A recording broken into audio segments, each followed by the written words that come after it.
Hello అండి, అందరూ ఎలా ఉన్నారు? నేను బాగున్నా, మీరు బాగున్నారని అనుకుంటున్నాను. ఈరోజు ఎంతో టేస్టీ అయిన మినప సున్నుండలు ఎలా తయారు చేసుకోవాలో చూద్దామండి. చాలా ఈజీ ప్రాసెస్. ఇందులో హెల్తీగా ఏంటంటే మనం షుగర్ అన్నది వాడము, ఓన్లీ బెల్లమే వాడతాం, ప్యూర్ బెల్లం అన్నమాట. చాలా అంటే చాలా టేస్ట్గా ఉంటుంది. ఏమీ లేదండి, మీరు ఒక కొలతగా ఒక గ్లాసు చెంబు ఏదో ఒకటి తీసుకోండి. నేనైతే ఒక గ్లాస్ తీసుకుని అంటే చెంబు లాంటిది తీసుకున్నాను అనమాట. దాంతో చెంబు అంతా మినపప్పు అనమాట. మినపప్పు తీసుకొని దాంట్లో టీ స్పూన్ చాలు, టీ స్పూన్ రైస్ వేసుకొని దోరగా సిమ్లో పెట్టుకొని బాగా రోస్ట్ అయ్యేదాకా వేయించుకోవాలి. గోల్డెన్ కలర్ రావాలి పప్పు.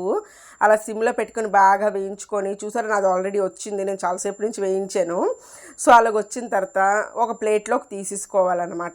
మనం ఏ చెంబుతో అయితే పప్పు తీసుకున్నామో అదే చెంబుతోటి బెల్లం అన్నది తీసుకోవాలన్నమాట. నేను ముందే తురిమి పెట్టుకున్నాను బెల్లం, మీరు చూస్తూనే ఉంటారు. నేను ఆల్రెడీ బెల్లం తురిమి పక్కన పెట్టుకున్నాను.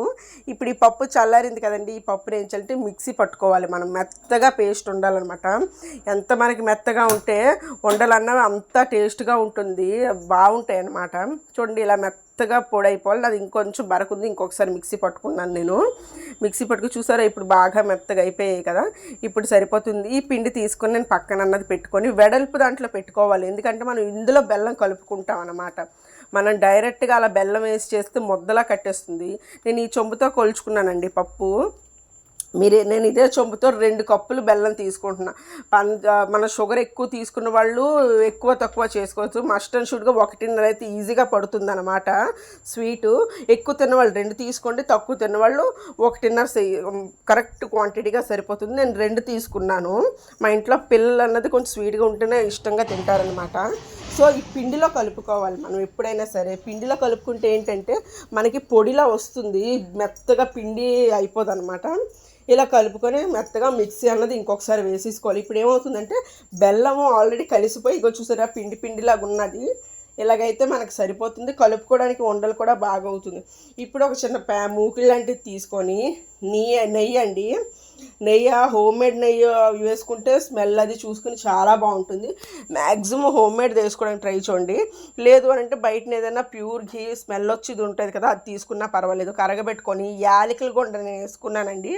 యాలకుల గుండలో కొంచెం పందరేసి మనం యాక్చువల్గా చేసుకుంటాము, కానీ ఇది మాత్రం ఉత్తి యాలకులతోటే చేసుకున్నాను అనమాట, యాలక పొడి.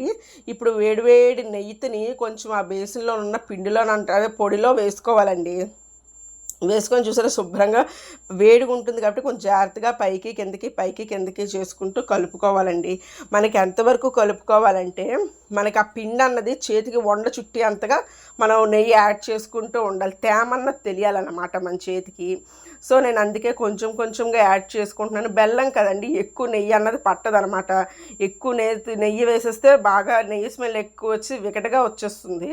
సో మనం కొంచెం దగ్గరగా చూసుకొని చూసారండి, ఇలా వండ చుట్టుగానే వండవుతుందా, ఇలా 2 చేతులతో అదుముకుంటూ వండన్న చుట్టుకోవాలి. చూసారండి, వండ అన్నది చాలా ఈజీగా అయిపోతుంది. ఇది తినడానికి కూడా చాలా అంటే చాలా టేస్టీగా ఉంటుంది. మస్ట్గా పిల్లలకన్నా చాలా హెల్తీ అనమాట. షుగర్తో కన్నా బెల్లం అన్నది చాలా మంచిది. అలాగే బెల్లం కూడా ఎక్కువ తినకూడదు, దగ్గు అన్నది వస్తుంది. మనకి ఎంత క్వాంటిటీ రోజుకి 2 అయినా తినచ్చు పిల్లలు, ఇబ్బంది ఉండదు. అదే స్వీట్తో పందార్తో అయితే 1 కన్నా ఎక్కువ పెట్టలేము. చూసారండి, నాకు అలాగే ఒక 35 లడ్డూలు అయ్యాయండి. ఈ వీడియో కనుక నచ్చితే లైక్ చేయండి, షేర్ చేయండి, సబ్స్క్రైబ్ చేయడం మాత్రం మర్చిపోకండి.